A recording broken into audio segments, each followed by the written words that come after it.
معزز سامعین، السلام علیکم۔ آپ سب کو اردو ریڈرز کلب میں خوش آمدید کہتا ہوں۔ آج کی ویڈیو 4 سچی پراسرار کہانیوں پر مشتمل ہے۔ یہ واقعات میرے عزیز و اقارب کو پیش آئے ہیں اور آخری کہانی ہمارے اپنے علاقے کی ہی ہے۔ کہانی شروع کرنے سے پہلے آپ سب سے گزارش ہے کہ اچھی اردو کہانیاں سننے کے لیے اردو ریڈرز کلب کو سبسکرائب کریں اور اس کے ساتھ موجود گھنٹی کے نشان کو دبائیں تاکہ آپ کو اگلی ویڈیو کا نوٹیفیکیشن مل سکے۔ شکریہ۔ یہ پہلی کہانی میرے بہنوئی کے دادا اور ان کی حویلی میں پیش آنے والے واقعات پر مبنی ہے۔ یہ حویلی لاڑکانہ میں واقع ہے۔ بھائی جان بتاتے ہیں کہ یہ حویلی انگریزوں کے دور کی پرانی حویلی ہے۔ اس کے سابقہ مکین ایک ہندو سیٹھ کی بیوی تھی جس سے میرے دادا نے یہ حویلی خرید لی تھی۔ حویلی پرانے طرز و تعمیر کا ایک عمدہ نمونہ تھی۔ وقت کے ساتھ ساتھ اپنے مکینوں کی طرح وہ بھی پرانی اور خستہ حال ہو گئی ہے، لیکن اپنی جگہ پر اب بھی موجود ہے۔ بھائی بتاتے ہیں کہ وہ اس حویلی میں نئے آباد ہوئے تھے۔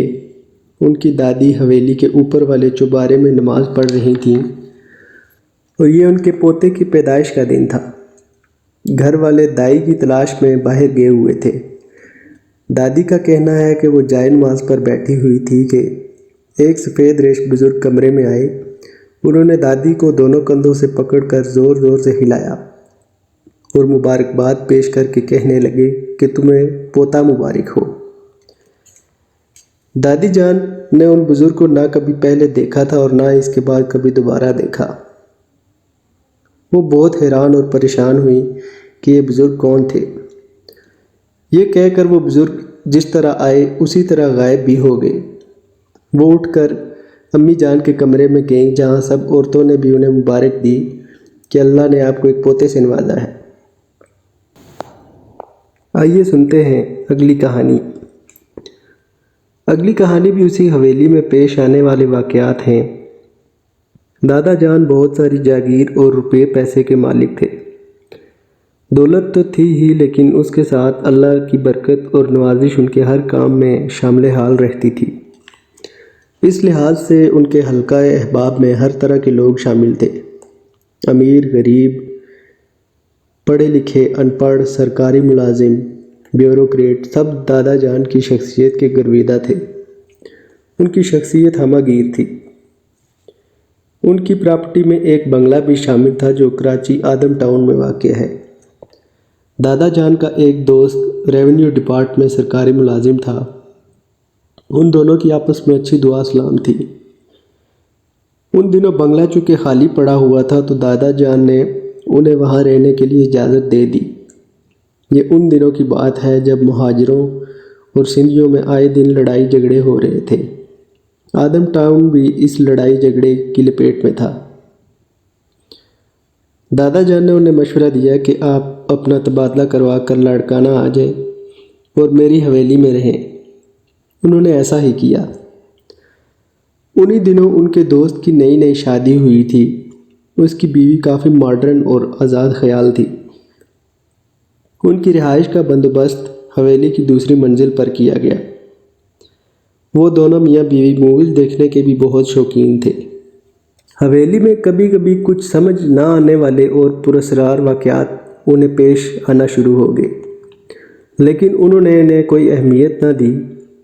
اسی دوران اس کی بیوی کو پریگننسی ہو گئی اور وہ دن بھی آن پہنچا جب ان کا بچہ پیدا ہوا۔ دادا بتاتے ہیں کہ وہ عجیب و غریب حیت کا بچہ تھا اور پہلی ہی نظر میں سب کو وہ انسان کا بچہ نہ لگا۔ اس کا سر کافی بڑا اور ڈراؤنا سا تھا، لال آنکھیں اور دھڑ تو بالکل چھوٹا سا تھا۔ وہ پیدا ہونے کے فوراً بعد ہی مر گیا۔ اسے مار دیا گیا تھا یا وہ خود مر گیا، یہ تو اللہ ہی جانتا ہے۔ بہرحال دوسرے سال اللہ نے انہیں پھر نوازا، لیکن اس بار بھی بالکل ویسی ہی حیت اور خوفناک خد و خال کا بچہ پیدا ہوا اور پیدائش کے فوراً بعد ہی پھر مر گیا۔ اب دونوں میاں بیوی کے دل میں یہ بات گہر کر گئی کہ یہ حویلی آسیب زدہ ہے اور جو پراسرار واقعات ان کے ساتھ ہو رہے ہیں یہ ان کا وہم نہ تھا۔ جب انہوں نے اپنا شک دادا کو بتایا تو دادا نے انہیں بتایا کہ جی ہاں، اس حویلی میں جنات تو موجود ہیں، لیکن یہ نیک اور مسلمان ہیں۔ انہوں نے ہمیں کبھی پریشان نہیں کیا۔ وہ پاک رہنا پسند کرتے ہیں اور ناپاکی برداشت نہیں کرتے۔ یہ سن کر دادا کے دوست نے اگلے ہی دن ان سے اجازت لی اور کرائے کے نئے مکان میں چلے گئے۔ اب ان کے 2 بچے ہیں اور جن میں ایک بیٹا اور بیٹی ہے۔ دونوں ماشاءاللہ بالکل تندرست ہیں۔ سامعین، یہ بات بالکل حقیقت ہے کہ اس مخلوق میں بھی مسلمان اور ایمان والے پائے جاتے ہیں، جو اللہ کی بتائی ہوئی حدوں میں رہتے ہیں اور دین اسلام اور شریعت کی سختی سے پابندی کرتے ہیں۔ تیسری کہانی بھی اسی حویلی کے متعلق ہی ہے۔ بھائی جان کہتے ہیں کہ یہ بات تو ہم سب بہن بھائی، ان کے امی ابو اور سب رشتہ دار تسلیم کرتے ہیں کہ حویلی کا ایک کمرہ ایسا ہے جہاں ان جنات کا بسیرا ہے۔ انہوں نے ایک بار اس کمرے میں مرغیاں رکھ دیں۔ صبح اٹھ کر دیکھا تو ایک مرغی مری ہوئی ملی۔ انہوں نے یہ سمجھا کہ مرغیوں میں کوئی بیمار مرغی ہوگی تو وہ مر گئی ہے، لیکن اگلی صبح پھر ایسے ہی ایک اور مرغی مری ہوئی ملی، اور پھر یہ روز کا معمول بن گیا کہ ہر صبح ایک مرغی مری ہوئی ہوتی تھی۔ دادا نے بٹائی پر کام کرنے والے مزدوروں اور کسانوں کو کچھ بکریاں لے کر دی ہوئی تھی۔ دیہات اور گاؤں میں رہنے والوں کو پتہ ہوگا کہ برسات کے موسم میں گھاس بہت جلدی اگتا ہے اور مال مویشی خوب سیر ہو کر کھاتے ہیں اور جلد موٹے تازے ہو جاتے ہیں، لیکن اس کے بعد جو خشک موسم شروع ہو جاتا ہے اس میں جانوروں کے لیے چارہ ناکافی رہ جاتا ہے۔ تو ان مزدوروں نے یہ کام کیا کہ اپنے مویشی دادا جان کے پاس چھوڑ دیے کہ زمیندار کے پاس چارہ اور ونڈا وغیرہ تو ہوتا ہوگا، مویشی بھوکے نہ رہیں گے اور یوں ان کا قرض بھی اتر جائے گا۔ آپ کو بتاتا چلوں کہ انہوں نے صرف وہ مویشی واپس کیے جو سال کے اندر اندر بڑے ہو گئے تھے، باقی کے جانور انہوں نے اپنے پاس ہی رکھے۔ کل ملا کر وہ 18 بکریاں تھے۔ ہم نے غلطی یہ کی کہ ان سب جانوروں کو بھی اسی کمرے میں رات کو بند کر دیتے۔ صبح ہوتی تو ایک بکری یا تو مر رہی ہوتی تھی یا مر چکی ہوتی تھی۔ کرتے کرتے سب بکریاں مر گئیں۔ آخر میں ایک بکری اور اس کا بچہ بچا۔ ملازموں نے جب دادا کو بتایا تو انہوں نے آئندہ اس کمرے میں مویشی باندھنے سے منع کر دیا۔ آج بھی اگر اس کمرے میں کسی چیز یا مال مویشی کو باندھے تو وہ صبح زندہ نہیں ملتا۔ آج کی آخری کہانی آزاد کشمیر کے ایک گاؤں کی ہے اور یہ مجھے امی جان نے سنائی ہے۔ یہ قصہ ایک ایسی عورت کا ہے جس کی 8 بیٹیاں تھیں اور کوئی بیٹا نہ تھا۔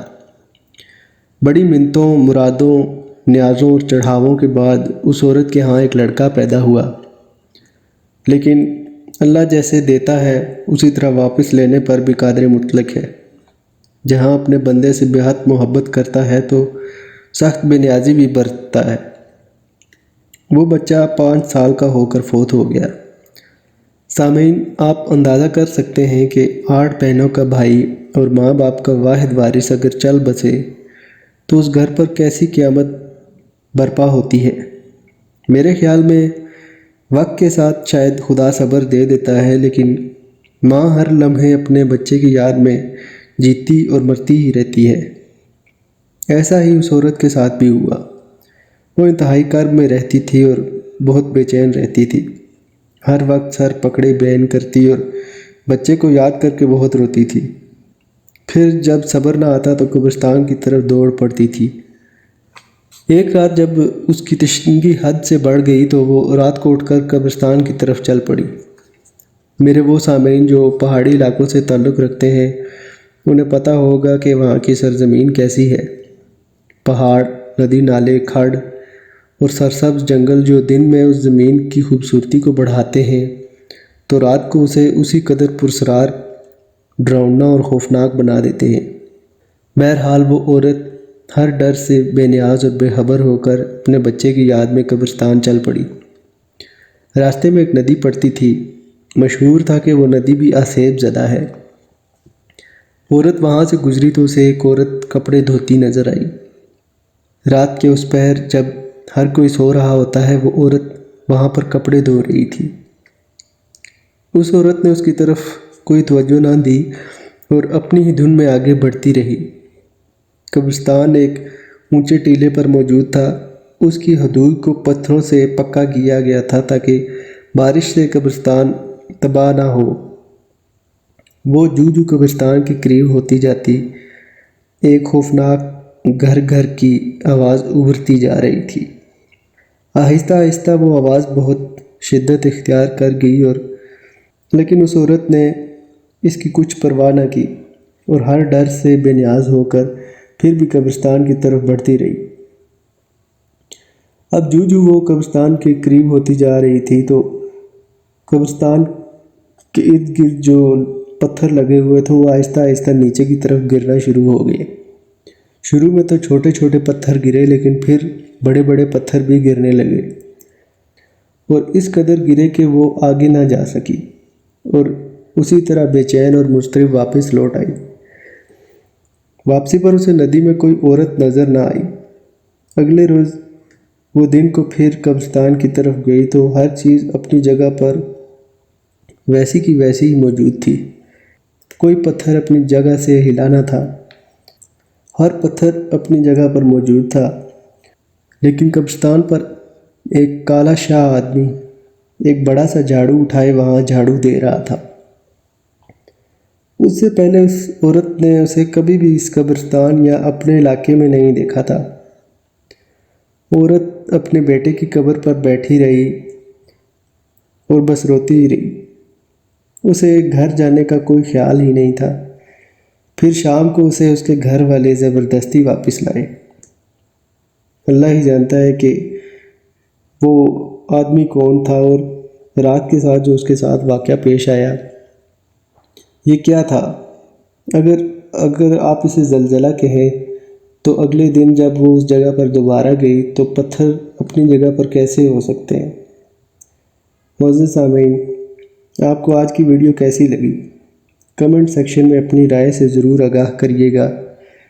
آپ کو کہانی اگر پسند آئی ہے تو اپنے دوستوں کے ساتھ شیئر ضرور کریں، اور اگر آپ کے ساتھ یا آپ کے جاننے والوں کے ساتھ کوئی پراسرار واقعات پیش آئے ہیں تو آپ مجھے واٹس ایپ یا ای میل کر سکتے ہیں۔